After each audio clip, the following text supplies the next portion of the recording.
Hepinize merhaba arkadaşlar. Bugün yeni bir bölümde karşınızdayız. Bugün sizlerle birlikte bu önümde duran robotu tasarlayacağız. Bu robotun adı ultrasonik sensörlü robot. Yani karşısında bir engel geldiğinde şöyle size de göstereyim. Şöyle sensörü döndürerek sağ ve sol ölçümlerini yapıyor. Ve hangi taraf daha uzaksa o tarafa doğru bir manevra yaparak engellerden kaçıyor. Hadi o zaman videoya geçelim. Öncelikle malzemeleri tanıtmayla başlayalım arkadaşlar. 1 adet Arduino Uno, 1 adet veri aktarma kablosu, 2 adet DC motor ve 2 adet tekerlek, jumper kablolar, motor sürücü kartı bu motorları sürebilmemiz için, 1 adet servo motor, 1 adet ultrasonik sensör, 1 adet de böyle sarhoş teker. Sağ sol yaptırabilmemiz için bu bize gerekli olacak. Daha sonrasında şöyle 2 parça şase. Bunu siz internetten sipariş verebilirsiniz. Fakat ben elimde böyle parçalar olduğu için ben kendim yapmayı tercih ettim. Vidalar, şaseyi tutturabilmemiz için. Daha sonrasında silikon parçaları yerine yapıştırabilmemiz için. Öncelikle işe bu DC motorların buralarını lehimlemeyle, kablolamayla başlayalım.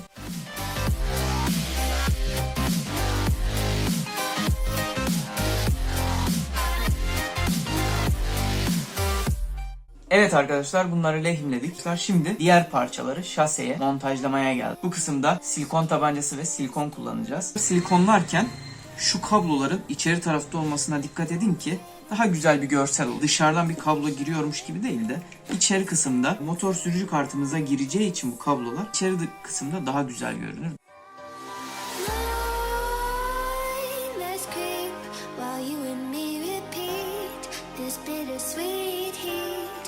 Suffocating, I'm waiting and always hesitating. Kryptonite desires set my heart afire. Evet arkadaşlar, şimdi vidaları vida deliklerine koyup sıkmayla devam edeceğiz. Set my heart afire.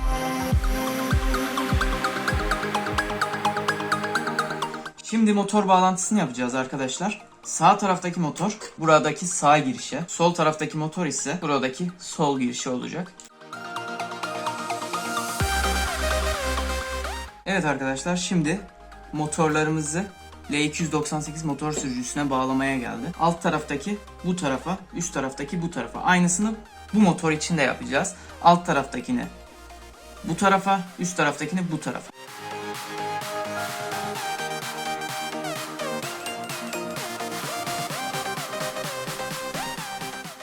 Eğer motorların birisi ileri doğru gidiyor, birisi geri doğru gidiyorsa arkadaşlar bunları mesela bunu biz buraya takacağız, bunu buraya takacağız ya. Şöyle olacak. Bunları ters çevirip takabilirsiniz. Evet arkadaşlar, biz bu motor bağlantılarını tamamladık. Şimdi biz bunu silikonla yapıştıracağız.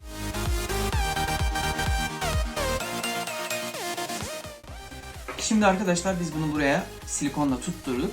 Şimdi sürücü kartının bağlantılarına geldi. Burada in 1, in 2, in 3 ve in 4 diye erkek çıkışlar var. Elimize jumper kablo alıyoruz. Bir taraf dişi, bir tarafı erkek olan. Şöyle. Bunu buraya in 1 kahverengi. Bunları not alacağız. Bunu değiştirelim bir dakika. In 1'e yeşil koyuyoruz. In 2 mor. Şimdi biz bunların renklerini not alacağız. Yani hangi renk bağladığınız önemli değil. Sadece yerlerini karıştırmamanız önemli.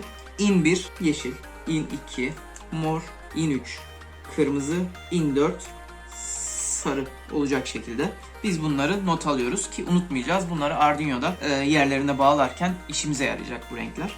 Bunlar şimdilik böyle kalsın. L298'deki 3 girişimiz var. En köşedeki bacak, yani şu bacak 12 volt hattıdır. Ortadaki bacak ise GND hattıdır. GND hattına da 2 adet erkek erkek jumper attık. 12 volt hattına da 2 adet erkek erkek jumper atacağız.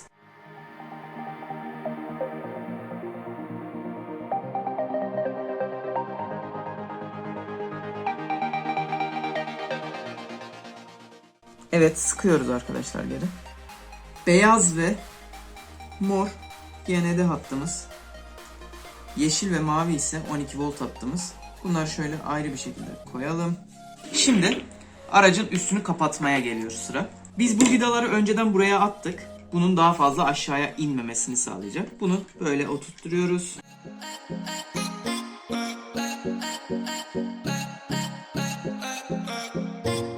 Evet arkadaşlar, şimdi Arduino'muzu sabitleyeceğiz.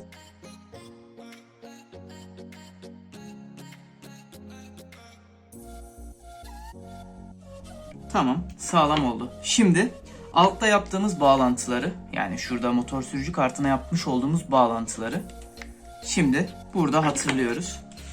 In 1'i yeşil kablo olarak ayarlamıştık. Yeşil kabloyu tutuyoruz. Arduino'nun ikinci çıkışına, pin 2'ye bağlıyoruz. In 2'yi mor demiştik. 3. pine bağlıyoruz. In 3'e kırmızı demiştik. Kırmızıyı 4. pine bağlıyoruz. Diğer son kabloyu da 5. pine bağlıyoruz. Evet, bağlantılarımız böyle. Evet arkadaşlar, şimdi servo motorumuzu buraya silikon yarlayacağız. Tam orta kısmına tutturmaya dikkat edin. Sonra ultrasonik sensörümüzü silikonla tekrardan tutturuyoruz.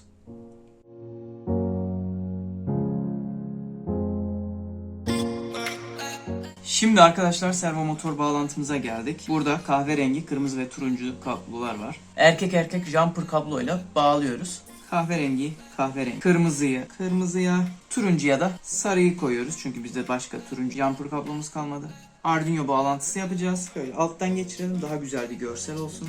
Arduino bağlantımızı yapmaya gelelim sıra. Şimdi Arduino bağlantımızı sarı kabloyu 8. pine bağlayacağız. Kırmızı kabloyu buradaki 5 volt hattına bağlayacağız. Çünkü servo motor 5 voltla çalıştığı için 5 volt hattına bağlayacağız.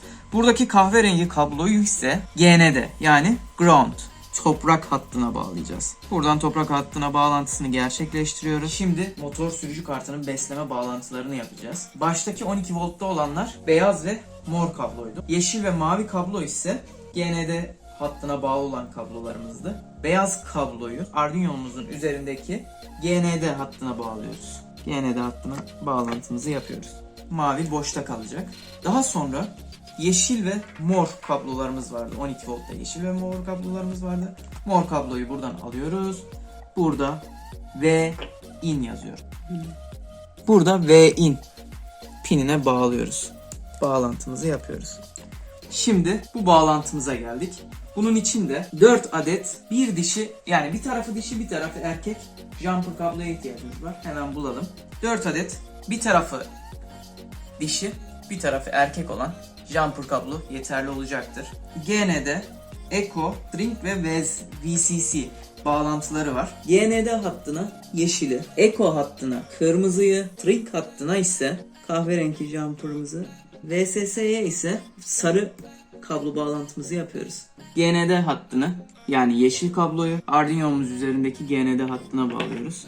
Eco'yu ise 7. pine bağlıyoruz. Yani kırmızıyı, Eco pinini ise 7. pinimize bağlıyoruz. Buradaki Drink pinini ise 6. pinimize bağlıyoruz. Yani kahverengi kabloyu 6. pinimize bağlıyoruz. VSS ise 5 volt pinine bağlantımızı yapıyoruz. Böylelikle bütün bağlantılarımız bitmiş bulunmakta. Şimdi ise yazılım kısmına geçelim. Yazılımımızı yapalım. Orayı da size gösterelim detaylı bir şekilde. Sonra ise arabamız hazır olacak.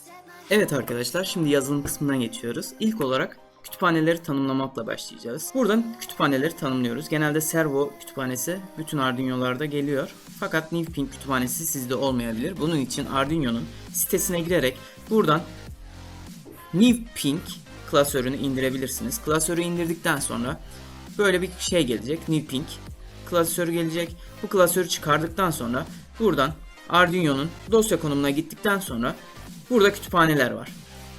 Kütüphanelere o çıkarmış olduğunuz dosyayı attığınızda bu kütüphane size eklenmiş olacaktır. Daha sonra geliyoruz. Newpink burada kırmızı yanacak. Sizde kırmızı yanmıyorsa bilin ki o kütüphane sizde yoktur. Bunu internet üzerinden indirip kurmanız gerekiyordur. Daha sonrasında motor pinlerin tanımlamayla işe koyuluyoruz. Sol motor ileri, ikinci pin, yani Arduino üzerindeki ikinci pin, sol motor geri, üçüncü pin Arduino üzerinde, sağ motor ileri dördüncü, sağ motor geri beşinci pin olarak tanımladık. Motor sürücü kartının bağlantılarını yaparken 2'ye, 3'e ve 4. pinlere takmıştık jumper kablolarımızı. Daha sonrasında ultrasonik sensör pinlerini tanımlamakla başlıyoruz.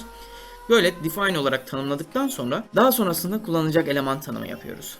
Bu tanımlamaları yaptıktan sonra asıl çalışacak kısma geliyoruz. Yani bizim komutlarımıza geliyoruz. Void Setup kısmı. Motor çıkışlarını output etmekle başlıyoruz. İlk başta sol motor ileri output, sol motor geri output, sağ motor ileri output, sağ motor geri output olarak motor çıkışlarımızı belli ediyoruz. Zaten sol motor ileri, mesela burada tanımlamıştık, sol motor ileri ikinci pin. Output ettiğimizde direkt ikinci pini output edecektir bizim Arduino'muz.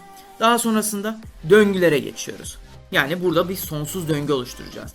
Her defasında bu döngü bittikten sonra tekrarlayacak. Bizim arabamız hiçbir zaman durmadan hareket etsin. Hiçbir zaman durmadan sensör ölçümü yapsın. Karşısına bir engel çıktığında hiçbir zaman durmadan sensörle ölçümler yapsın diye burada sonsuz bir döngü oluşturuyoruz. Daha sonrasında burada sensör ölçüm, ön uzaklık eşittir uzaklığa dediğimizde if eğer ön uzaklık 35'ten büyük veya ön uzaklık 0'a eşitse bizim robotumuz ileriye doğru 500 milisaniye boyunca hareket edecek. Sensör burada ölçüm yapacak. If eğer dedik sağ uzaklık sol uzaklıktan büyük ise sağa doğru 500 milisaniye boyunca ileriye hareket et. Bu sol, ileri ne diye merak edenler varsa biz bunları yön komutları olarak, fonksiyon olarak burada tanımlıyoruz zaten.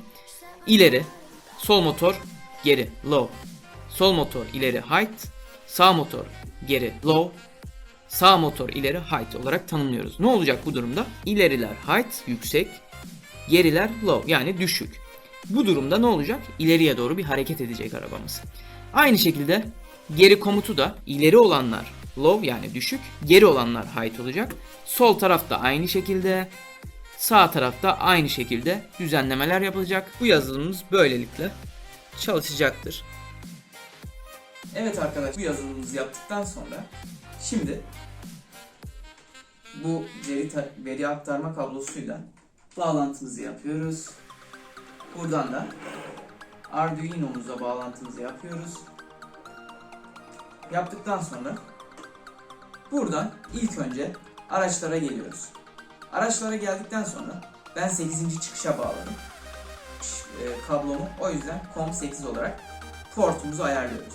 Daha sonra araçlara gelip Arduino Uno kartını seçiyoruz. Çünkü Arduino Uno kullandığımız için Arduino Uno kartını seçmemiz gerekiyor.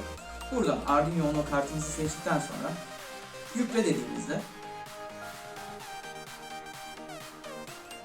robotumuza yazılım yüklenecektir. Fakat ileriye geriye doğru bir hareket etmeyecektir. Çünkü biz burada motorlarımıza güç vermiyoruz. Sadece Arduino'muzu çalıştırıyoruz, ölçümler yapılıyor ve servo motoru çalıştırıyor. Peki bu arabayı hareket ettirebilmemiz için ne yapmamız gerekiyor? Biz bunu hareket ettirebilmemiz için bizim motor sürücü kartımızdan çıkan 2 adet artı ve eksi kutuplar vardı. Bu artı ve eksi kutupları isterseniz 9 voltluk pille biz denedik, fakat 9 voltluk pil bizim aracımızı hareket ettirmediği için 6 voltluk 300 miliamperlik adaptör kullanaraktan hareket ettirdik. Siz de böyle yapabilirsiniz veya 2 adet seri bağlı 9 voltluk pille de bunu hareket ettirebilirsiniz. Tabi orası size kalmış. Bizi izlemiş olduğunuz için teşekkür ederiz. Bir sonraki videoda görüşmek üzere. Hepinize bay bay.